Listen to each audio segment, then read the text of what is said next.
सारा जग बेईमान, सब लोग एक जैसा सोचते हैं। अकबर बीरबल की कहानी। सारा जग बेईमान।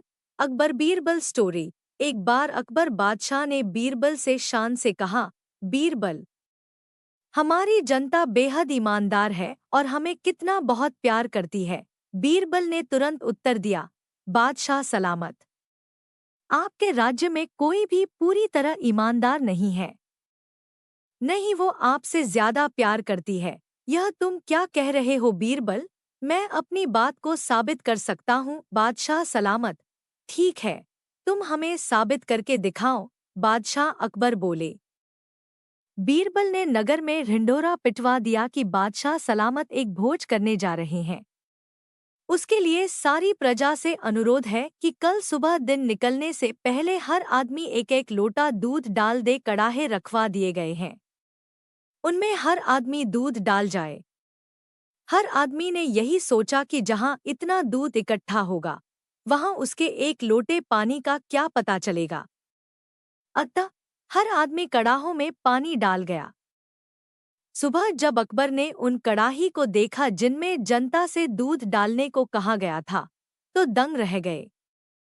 उन कड़ाहों में तो केवल सफेद पानी था।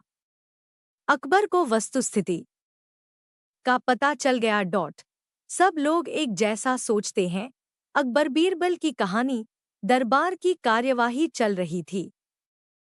सभी दरबारी एक ऐसे प्रश्न पर विचार कर रहे थे जो राजकाज चलाने की दृष्टि से बेहद अहम न था। सभी एक एक कर अपनी राय दे रहे थे। बादशाह दरबार में बैठे यह महसूस कर रहे थे कि सबकी राय अलग है। उन्हें आश्चर्य हुआ कि सभी एक जैसे क्यों नहीं सोचते। तब अकबर ने बीरबल से पूछा, क्या तुम बता सकते हो कि लोगों की राय आपस में मिलती क्यों नहीं? सब अलग अलग क्यों सोचते हैं? हमेशा ऐसा नहीं होता। बादशाह सलामत।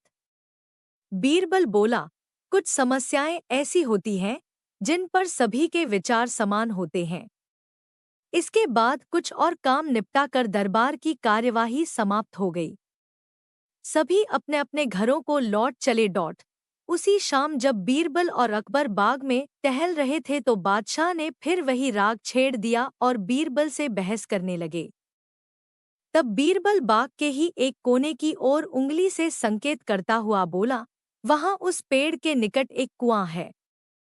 वहां चलिए, मैं कोशिश करता हूं कि आपको समझा सकूं कि जब कोई समस्या जनता से जुड़ी हो तो सभी एक जैसा ही सोचते हैं। मेरे कहने का मतलब यह है कि बहुत सी ऐसी बातें हैं जिनको लेकर लोगों के विचार एक जैसे होते हैं। अकबर ने कुछ देर कोने की ओर घूरा, फिर बोले, लेकिन मैं कुछ समझा नहीं। तुम्हारे समझाने का ढंग कुछ अजीब सा है। बादशाह जबकि जानते थे कि बीरबल अपनी बात सिद्ध करने के लिए ऐसे ही प्रयोग करता रहता है। सब समझ जाएंगे हुजूर।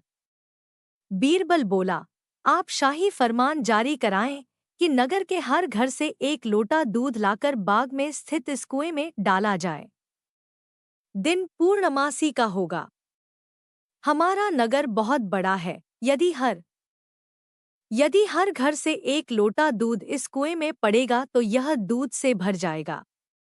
बीरबल की यह बात सुन अकबर ठहाका लगाकर हंस पड़े। फिर भी उन्होंने बीरबल के कहेनुसार फरमान जारी कर दिया। शहर भर में मुनादी करवा दी गई कि आने वाली पूर्णमासी के दिन हर घर से एक लोटा दूध लाकर शाही बाग के कुएं में डाला जाए। जो ऐसा नहीं करेगा उसे सजा मिलेगी। पूर्णमासी के दिन बाग के बाहर लोगों की कतार लग गई। इस बात का विशेष ध्यान रखा जा रहा था कि हर घर से कोई न कोई वहां जरूर आए।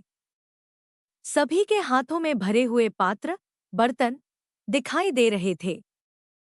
बादशाह अकबर और बीरबल दूर बैठे यह सब देख रहे थे और एक दूसरे को देख मुस्करा रहे थे।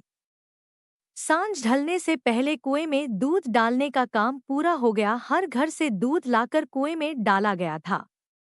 जब सभी वहां से चले गए तो अकबर व बीरबल ने कुएं के निकट जाकर अंदर झांका। कुआं मुंडेर तक भरा हुआ था, लेकिन यह देख अकबर को बेहद हैरानी हुई कि कुएं में दूध नहीं पानी भरा हुआ था। दूध का तो कहीं नामो निशान तक न था। हैरानी भरी निगाहों से अकबर ने बीरबल की ओर देखते हुए पूछा, ऐसा क्यों हुआ? शाही फरमान तो कुएं में दूध डालने का जारी हुआ था, यह पानी कहाँ से आया? लोगों ने दूध क्यों नहीं डाला?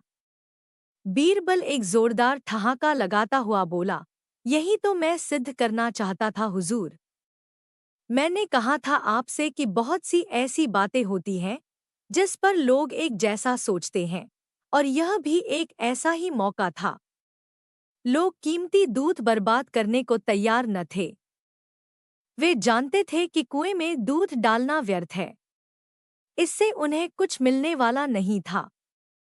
इसलिए यह सोचकर कि किसी को क्या पता चलेगा, सभी पानी से भरे बर्तन ले आए और कुएं में उड़ेल दिए। नतीजा दूध के बजाय पानी से भर गया कुआं। बीरबल की यह चतुराई देख अकबर ने उसकी पीठ थपथपाई। बीरबल ने सिद्ध कर दिखाया था कि कभी-कभी लोग एक जैसा भी सोचते हैं।